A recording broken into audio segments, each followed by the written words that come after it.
WAGO is a family-owned company established in 1951 in the northern part of Germany.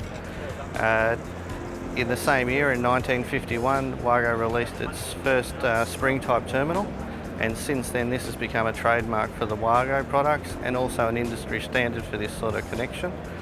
WAGO has grown into a company that has 7 manufacturing facilities throughout the world and is represented by 44 countries around the world.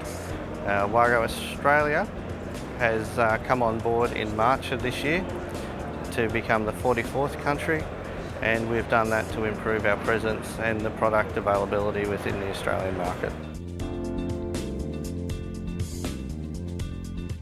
WAGO's history within the rail industry has been very important to the company, and we really want to improve our presence in the rail industry within Australia and New Zealand. So being a sponsor of the show bags is a way to get the brand better known to the public and the people using the products.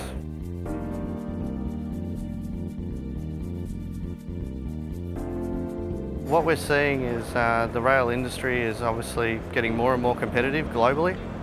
We're seeing other countries that are looking outside the traditional processes. They're adopting a lot more innovation and breaking some of the more traditional and past processes. And I think that's probably going to be the challenge for Australia in the coming years, that we need to adapt to remain competitive.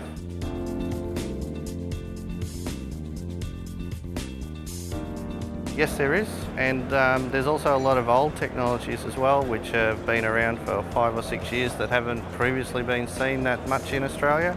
So we have a good display of new old products on display, plus also new products which are going especially into our automation and interface products, along with all of our traditional terminal and DIN rail products that we know.